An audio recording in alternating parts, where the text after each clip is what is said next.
At eto na naman nga po ang ating daily routine sa full-time mom pero kumikita kahit nasa bahay. Di man ganun kalaki, ang mahalaga ay kumikita kahit paano mga mare. Ayan nga yes, may daily routine. Hindi na nga ako nagsayang mga mare pagkagising ko. Marami pa nga tayo natirang kanin kagabi mga mare kaya naman nasa nga ginalaang nga natin kaya naman na yan, pagising ko, nag-asikaso nga muna ako mga mare para nga maglinis. Medyo maaga pa nga sa mga oras na yan mga mare kaya naman nirit nagugas nga muna ako ng mga pinagkainan namin kagabi bago nga ako magluto. Saglit lang naman lutuin yung fried rice mga mare kaya naman niringanit ka ako maghugas nga muna ako. Din tayong mga nanay mga mare kapag nasa bahay talagang paulit-ulit lang nga mga gawain natin. Kaya naman nagiging libangan ko na rin nga itong pagbablog natin mga mare. Lalo na nga sa buong maghapon mga mare mag-isa lang nga tayo dito sa bahay. Hindi nga porket nasa bahay ka ay pasarap ka na nga sa buhay mga mare ay literal talaga na napakaraming gawain nga kapag nasa bahay ka. Katunay lang ay halos wala nga tayong pahinga. Sa mga oras na yun mga mare talaga namang kulang pa rin nga tayo sa tulog at ilang oras pa lang nga naitulog. Tapos kapag ganitong umaga ay hindi rin naman tayo makatulog mga mare dahil marami din nga tayong gawain. Tulad nga yan palagi nating inasabi pwede nga tayong mapagod pero hindi tayo pwedeng sumuko. Tapos nga maghugas ay sumilip nga muna ako saglit ito kay na mami mga mare at atin ako nga kung ano yung mga inagawa nila dito. Di nga siya nagtinda ngayong araw mga mare dahil kahapon ay galing nga siya sa Christmas party at hindi daw nga siya nakapag-asikaso ng kanyang mga atinda ngayong araw. At pagkarating ko nga dito mga mare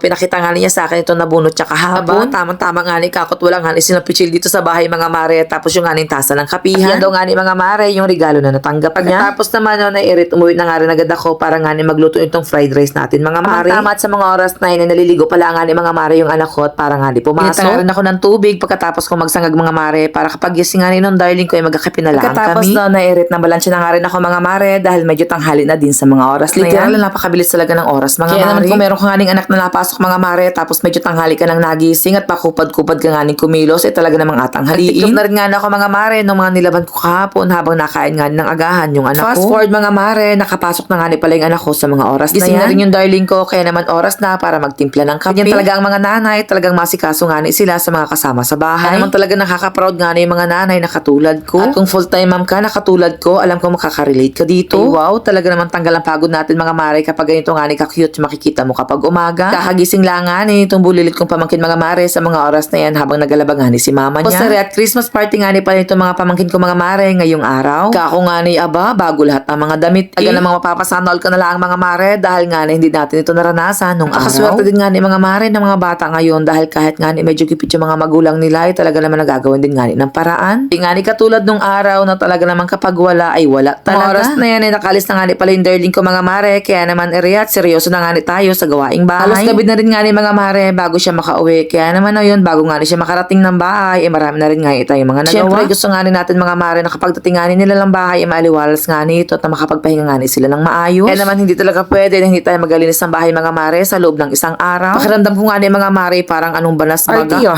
At dito lang nga mga mare kasimple ang aming buhay dito sa aming probinsya. Hanggang dito na lang mga mare. Salamat po sa inyong panonood. God bless.